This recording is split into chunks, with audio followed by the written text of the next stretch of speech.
मोअज़्ज़िज़ सामईन करام, आप सुन रहे हैं अशफाक अहमद की किताब ज़ाविया। आज पेश खिदमत है इस किताब का दूसरा बाब, बच्चों की नफ्सियात।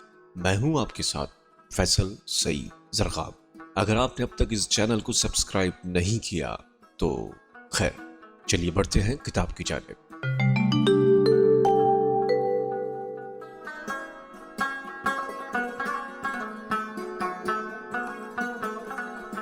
आप सबकी खिदमत में मेरा सलाम पहुँचे। बच्चे की नफ्सियात के बारे में बहुत सी दलीलें एक दूसरे के मुतज़ाद भी मिलती हैं कि ये बच्चा काम करता है या नहीं करता, तो मेरा इससे कोई ऐसा तारुफ नहीं था और मैं साइकोलॉजी के बारे में इतना कुछ नहीं जानता था जितना कि मेरे हमसफ़र जानते थे। मेरा ये वाक़या सन 1952 का है और ये मुझे शहजाद की फरमाइश पर फिर याद आ रहा है। बहुत देर की बात है, मैं 1952 में मुल्क रूम में था। रूम यूनिवर्सिटी में उर्दू पढ़ाता था और साथ साथ फ्रांसीसी और अतालवी पढ़ता था। वहाँ पर हमारा एक दोस्त था, मसूदी रियाक। वो बहुत अच्छा मुसव्विर था। मेरी बहुत अच्छे से मुराद ये है कि उसकी तस्वीरें गाहे बगाहे बिक जाती थी और वो हमारा दोस्त था तो उसके साथ इधर उधर अलल्ले तलल्ले करने में रूम में घूम फिर लेता था। वो अच्छा शरीफ आदमी था। हमें बहुत आसानी होती थी क्योंकि उसके पास कुछ पैसे होते थे। हम 3 दोस्त थे, रियाक, मैं और एक हरिचंद जो हिंदुस्तान का था। हम इस ताड़ में रहते थे कि कोई अच्छा सा मौका हमें ऐसा मिले कि जहां पर हम पैसे खर्चे बगैर घूम सके और इससे पूरा फायदा उठा सके, क्योंकि पता नहीं कितनी देर यूरोप में रहना है। तो उन दिनों 31 दिसंबर 1952 को रियाक की एक तस्वीर बिक गई। तो उसने कहा, मैं तुम्हारी दावत करूंगा विया वेनितो के ऊपर, जहां पर एम्बेसीज हैं, बहुत कीमती सड़क है, जैसे हमारे यहाँ शारा कायद आजम है। उस रेस्टोरेंट में जिसका नाम अली बाबा 40 चोर था, वो एक बहुत बड़ा रेस्टोरेंट था एक बेसमेंट में। रेस्टोरेंट में बड़े खूबसूरत 40 मर्तबान थे, सुतूनों की जगह बने हुए, और उसके ऊपर छत उठाई हुई थी और इसके अंदर ऑर्केस्ट्रा बड़ा खूबसूरत बजता था। हमारी खुशकिस्मती के वहाँ आमतौर पर एक्टर लोग ज्यादा जाते थे। आम आदमी की वहाँ इतनी पहुंच नहीं थी कि वहाँ पहुंच सकता। ये जो हमारा एंथोनी क्वीन था, उसको वहाँ आने का बहुत शौक था। एंथोनी क्वीन की एक बड़ी अजीब गरीब आदत थी कि औरतों जैसा मिजाज था उसका। हर वक्त अपने साथ एक शीशा रखता था, 2 मिनट बाद निकालकर थोड़ी लिपस्टिक लगाता था। इतना नाजुक मिजाज और यूं करके बाल।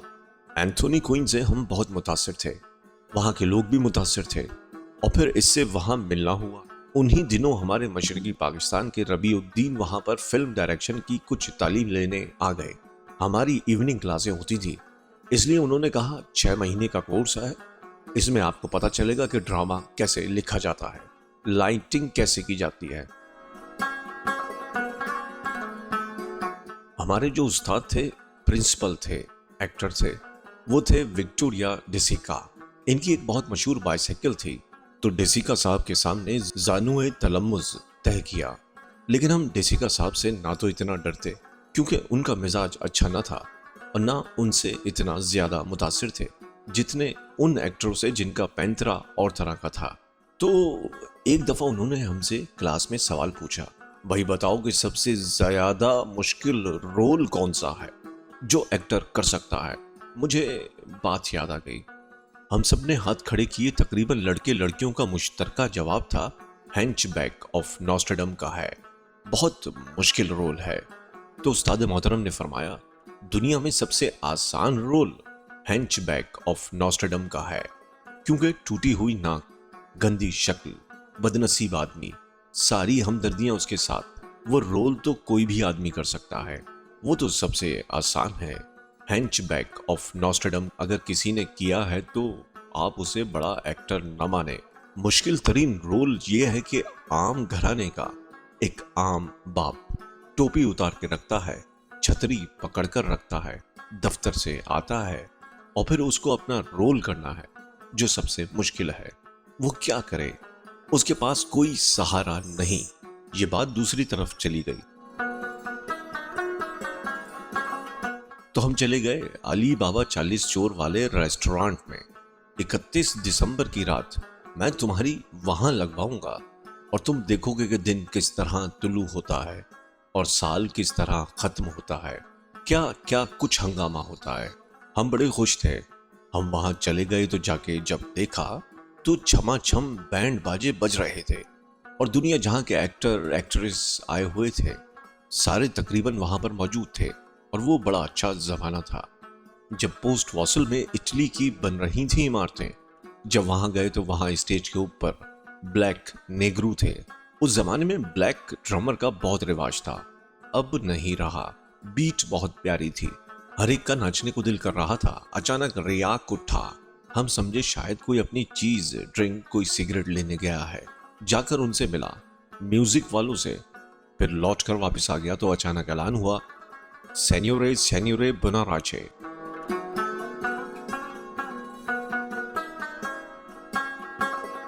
میں تو یہی سمجھا کہ ہمارے درمیان کوئی پاکستانی موجود ہے جو بڑا اچھا گاتا بجاتا ہے. میں نے کہا شاید ہوگا. میں تھوڑا سا کانپا بھی. جب انہوں نے اشفاق احمد جب انہوں نے یہ کہا تو میری جان عذاب بن گئی. مجھے گانے کا پتہ ہی نہیں ہوتا کیا ہے. شاید اب یاد ہو. اب یہ وہاں نہیں ہو سکتا کہ میرا گلا خراب ہے. یوں ہے وہ ہے میں نہیں آ سکتا. یہ ہو ہی نہیں سکتا کہ برا لگتا ہے. یا اللہ مجھے کچھ ایسی بات یاد دلا کہ میں کیا گاتا. ہمیں لب پہ آتی ہے دعا بن کے وہ اس پر نہیں بچا سکتے تھے. کچھ میوزک نہیں بچ سکتا. پھر ڈانس تو الحمدللہ میں گاؤں کا رہنے والا تھا اور ہمارے سکھ علاقے میں بولیاں بہت چلتی تھیں. میں اپنی کرسی سے اسٹیج پر جاتے ہوئے سوچتا گیا یا اللہ میں کیا کروں. اچانک ایک بولی یاد آ گئی. شاید یہی کچھ کام دے جائے. اسٹیج پر پہنچ گیا تو اسٹیج فیئر ختم ہو گیا. کچھ پہلے بھی ریڈیو کی دنیا سے تعلق تھا میرا. وہاں پہنچ گیا. اپنے کان پر ہاتھ رکھا. اسٹائل اپنا جو ہوتا ہے. جب یہ شروع ہوا تو انہوں نے لہر اٹھا لی. جناب ادھر سے جمچکدار جمچکدار شروع ہو گئے. مجھے خالی یہی بند یاد آ رہا ہے. اس کے سوا کوئی نہیں آ رہا. میں یہ گاتا رہا آدھے گھنٹے تک. اب ونس مور شروع ہو گیا. میں وہاں کا ہیرو بن گیا. اچھے اچھے گانے والے آئے ہوئے تھے. نامور گانے والے پیچھے ہو گئے. انہوں نے کہا نہیں سینیورے نہیں. میں نے کہا جی بس میرا اتنا ہی گانا تھا. اب جب بیٹھ گیا تو میں نے کہا تم سے بعد میں بدلہ لوں گا. اب چونکہ مجھے اپنی اتنی شیشت مل رہی ہے تو لوگ آ گئے مجھ سے دستخط کروانے آٹوگراف کے لیے. میں اس کو دے رہا ہوں اس کو دے رہا ہوں. اشفاق احمد میں جس میز پر بیٹھا ہوں وہاں پر ایک بہت معزز چودھری بنا ہوا تھا. دور ایک میز تھی. اس پر ایک نہایت گریسفل خاتون تھی اکیلی چپ چاپ بیٹھی ہوئی. انہوں نے پلٹ کر ایسے میری طرف دیکھا تو میری بالکل سٹی گم ہو گئی. یعنی اس کا کچھ ایسا چارم تھا. اس کی پرسنالٹی اتنی بڑی تھی. میں اس کے پاس بادب چلا گیا. اس نے کہا سکم دا. میں بیٹھ گیا تو اس نے کہا گیو می سائن. مجھے بھی دیں آٹوگراف. میں نے اس پر لکھا بخدمت ملکہ عالیہ انگرڈ برگ مون اور نیچے اپنا نام لکھا. اب اس کے بعد وہ انگریزی میں پوچھتی ہے What you have written؟ تو میں نے کہا I have written your name اور یہ مجھے بڑی آرزو تھی. میں خوش اس لیے اٹھ کر آ گیا تھا کہ اتنے قریب سے اتنی بڑی آرٹسٹ کو دیکھنے کی حسرت تھی. تو آپ کی خدمت میں آ گیا. وہ کہنے لگی تھینک یو ویری مچ. میں نے کہا روزلینی سے بھی ملنے کو بڑا جی چاہتا ہے. وہ اس کے خاوند تھے روزلینی. تو اس نے اپنا کارڈ دیتے ہوئے کہا مجھے رنگ کریں. میں آپ کو وقت دوں گی فلاں دن اور پھر آپ آئیں گے. تو میں نے وہاں سے آ کر سب کو بتایا. ایک دن میں نے ٹیلی فون کیا. اس نے کہا آپ آئیں اور دوپہر کا کھانا ہمارے ساتھ کھائیں. روزلینی باوجود اس کے کہ وہ سیٹ پر ہوں گے لیکن انہوں نے وعدہ کیا ہے کہ میں آ جاؤں گا اور کھانا اکٹھے کھائیں گے. This will be sort of family union. ہم تم کو ایک گھر کا ہی بندہ سمجھتے ہیں. میں نے کہا جی آئی ایم آنرڈ. عزت افزائی کی بات ہے. تو لو جی میں وہاں پہنچا کار چلاتا. پولین اسے کہتے تھے. تو پولین کے معنی ہے چوہیا. چوہیا کار. ثابت دانی تو آپ لوگوں نے یہاں نام رکھا ہے. اسی کو تو پولین چوہیا کار کہتے ہیں. اب میں تو پولینو میں وہاں پہنچا. ولا کوئی روم سے 21-22 کلومیٹر کے فاصلے پر. جب میں وہاں پہنچا تو میرا خیال تھا کہ امیر لوگ ہیں تو اچھا خاصا بڑا گھر ہوگا. لیکن جی وہ تو اتنا بڑا گھر تھا اور اتنے ایکڑ پر پھیلا ہوا تھا کہ میری تو سٹی گم ہوئی اس کو دیکھ کے. باہر کھڑے دربار نے پوچھا آپ کو کس سے ملنا ہے؟ سینیوریو پاکستان. میں کہنے لگا उसने वहां से टेलीफोन किया, अंदर से उसे कहा गया, हाँ बड़ा गेट खोल दो, आने दो अंदर। अब जब मैंने वहां बड़ा गेट खोलकर छोटी कार अंदर दाखिल की तो ये जिंदगी की शर्मिंदगियों में से एक थी। उन्होंने गड़ड़ गड़ड़ बड़ा दरवाजा खोला कि कोई मिलने वाला है तो इसमें चुहिया जा रही है। मुझे बहुत अफसोस हुआ, या अल्लाह ऐसी कार, काश उस वक्त के लिए और बड़ी मिल जाती, कम से कम लेमोजीन होती। मैंने जाके उसको रोका। उस चौकीदार ने कहा, अभी आपको थोड़ा सा पैदल चलना पड़ेगा, आगे आपको एक और ब्रेक अंदाज मिलेगा बावर्दी, वो आपको ले जाएगा। तो मैंने कहा बहुत अच्छा। मैं पैदल चलता रहा पटरी के ऊपर। दोनों तरफ बहुत खूबसूरत लॉन थे। आगे गए तो एक और बावर्दी आदमी मिला। उसने बड़े अदब से सलाम किया। उसने कहा, आइए मेरे साथ। वो लेके चला। एक बड़ा बरामदा, बड़ा खूबसूरत, और उसके ऊपर बेलें लटकी हुई। उसने वहां जाकर कहा, मेरी हद यहाँ खत्म होती है, अब आप एक और साहब के साथ चले जाएं। एक और साहब जो कि औरत और मर्द थे, उनको मैंने ग्रीट करके उनके साथ चला। तो उन्होंने कहा, मैडम बहुत खुश थी, सबको बताया था कि हमारे एक मुअज़्ज़िज़ मेहमान आ रहा है। मैं आगे चला गया। जाकर एक बड़े हॉल में उन्होंने मुझे उस मर्द ने बिठा दिया। एक लंबी सी मेज थी, काली सियाह रंग की, और उसके ऊपर मैं अकेला बैठा था। तो उन्होंने कहा, हमने मैडम को अनाउंस कर दिया है, वो आती होंगी। मैंने कहा, बहुत खुशी की बात है। उन्होंने कहा, वो माजरत कर रही हैं कि थोड़ा सा आपको इंतजार करना होगा। वहां सीढ़ियां थी 8-10। वहां से टप टप करता हुआ एक लड़का, जिसने नीली नेकर पहनी हुई थी, काले स्याह बूट और कितने सारे बटनों वाली एक जैकेट पहनी हुई थी, वो नीचे उतरा। लड़का कोई 7-8 साल का था। नीचे उतरा, खटखट करता मुझ तक पहुंचा। मैंने उसको मुस्कुराकर कहा, बैंजो जी। उसने कोई जवाब न दिया और सीधा मेरे पास आकर खड़ा होकर गौर से मेरी शक्ल देखने लगा। अब मैं बड़ा इम्प्रेस हो रहा था। How are you? You belong to rich class. उसने मेरी बात का कोई जवाब न दिया। फिर उसने कोहनी रख के मेज के ऊपर जहां मैं था ऐसे मेरी शक्ल देखी। अब एक आदमी का चेहरा इतना करीब हो और इस एंगल पर हो, बड़ी परेशानी का बाइस बनता है। उस जमाने में मैंने थोड़ी थोड़ी मूछें रखी हुई थी। एक आर्टिस्ट था डॉली, वो अपनी मूछों को मोम लगा के जरा ऊंची रखता था। मैंने भी डॉली के फैशन में मूछें ऊपर की थी। तो जब उसने चेहरा करीब किया तो वो मेरे बहुत नजदीक आ गया। सीधे खड़े होकर उसने मेरी एक मूछ को पकड़ा और जोर से खींचा। मेरा होंठ सारा ऊपर को खिंच गया और दूसरे हाथ से उसने तड़ाक से एक चमाटा दिया मेरे, इतने जोर का कि मेरा ये सारा होंठ नीचे गिर गया। मैं क्या कर सकता था। एक मुलाजिम आ गया और मुझे आके कहने लगा, ये रोजलिनी का बड़ा बेटा है और मैडम का बड़ा लाडला बच्चा है। मैंने कहा, हाँ माशाल्लाह, बहुत प्यारा है। थप्पड़ मार के जोर से वो भाग गया कहीं खेलने, पता नहीं कहाँ चला गया। मैंने कहा, या अल्लाह, जितनी खुशी खुशी मैं आया था और जितना मेरा दबदबा था, जो कुछ मैंने सुना था, ये क्या हुआ मेरे साथ। खैर, रंज तो हुआ, आज तक है, ये हो क्या गया मेरे साथ। वो चला गया और मैं बैठा रहा। इतने में मैडम आ गई और माजरत करने लगी, मुझे कुछ काम था, मैंने अभी रोज़ैलिनी को फोन किया है। उसने कहा, मेरा एक आखिरी शॉट रह गया है, आई होप बिल्कुल ठीक हो जाएगा जब तक हम बैठ के बातें करेंगे। कहने लगी, would you like to outside? मैंने कहा, नहीं, अंदर ही ठीक है, अंदर मेरी काफी मरम्मत हो गई है, मैं दोबारा बाहर जाकर फिर किसी के सामने पेश होऊंगा। तो बैठ के बातें करने लग गई पाकिस्तान के बारे में उसको इतना मालूम था कि छोटा सा लाइक। मैंने कहा, जैसा कहें ठीक है। वो डोंगे लेकर आने लगे।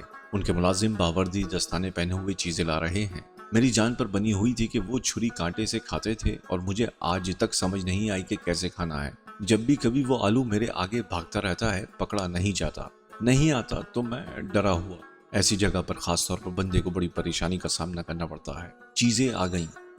इतने में वो जो छोटा आफत का परकाला था, इसके बजाय फिर एक और निकल आया, 4 साल का छोटा परकाला सा। तो मैडम ने कहा, ये मेरा छोटा बच्चा है। 2 उनके बेटे थे। तो मैंने कहा, हेलो, हाय, वेरी क्यूट जैसे कहते हैं। तो वो छोटा आ गया, उसने कुर्सी मेरी तरफ डाल ली और मेरे करीब बैठ गया और मेरे चेहरे को गौर से देखता जा रहा है कि ये क्या चीज है, अजीबो गरीब सी, कैसे कपड़े पहने हुए हैं, किस किस्म का आदमी है। बावजूद इसके कि दोनों बच्चे बहुत अच्छी इटालियन बोलते थे, मैं भी ठीक ठाक बोलता था। बातें हम करते रहे। जब खाना लग गया तो बड़े तलाई और जरी बर्तनों में तो हमने शोरबा डाल दिया, जो आगाज करने वाला शोरबा होता है। तो वो जो छोटा बच्चा था, दूसरा बड़ा उधर बैठा था, दूसरा भी आ गया।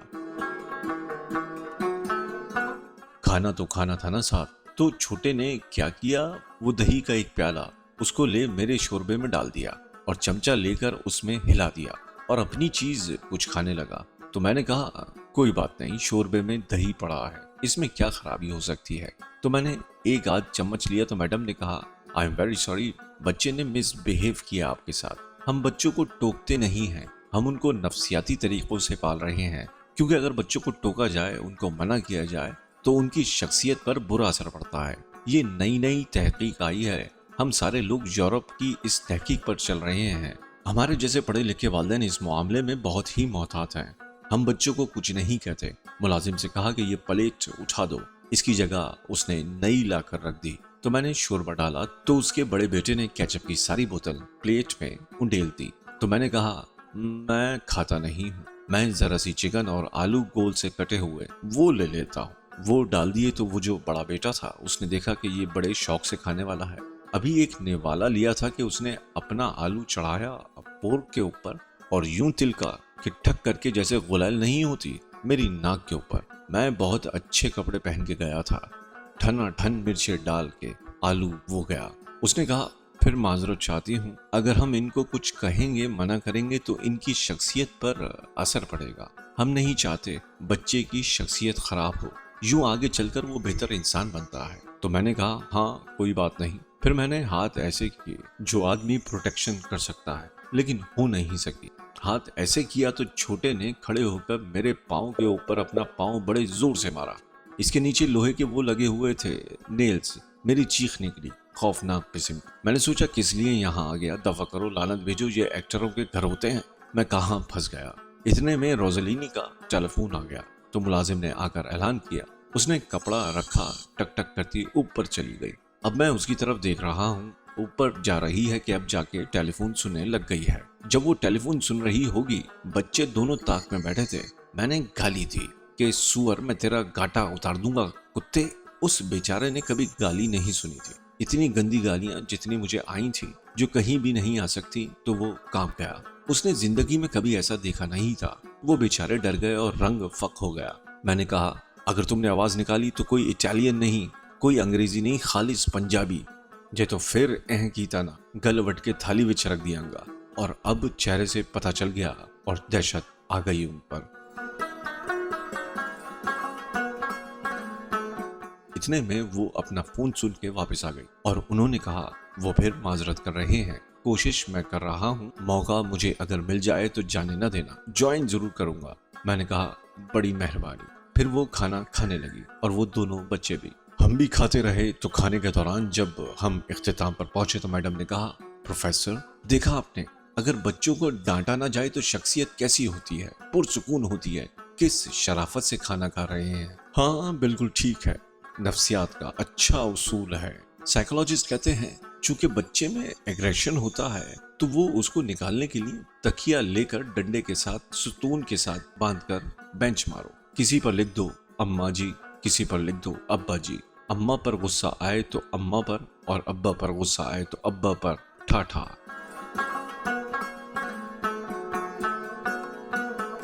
اور اسی طرح سے ایگریشن نکل جاتا ہے. یہ ان کا خیال ہے. چنانچہ پوری ایک دہائی سے میں کہوں گا سائیکالوجی اس بات پر مصر ہے کہ ان کا ایگریشن نکل جانا چاہیے. ماں باپ کے خلاف ایگریشن تو ہوتا ہی ہے. بہتر یہی ہے جو طریقہ اب خاص طور پر برٹش سائیکالوجی میں ہے. یہ کہتے ہیں ڈانٹنا ڈپٹنا, اس کو اس کا مقام ضروری ہے. معزز سامعین کرام, آپ سن رہے تھے اشفاق احمد کی کتاب زاویہ کا دوسرا باب. انشاءاللہ پھر جلد آپ سے ملاقات ہوتی ہے. آپ کی تشریف آوری کا بے حد شکریہ.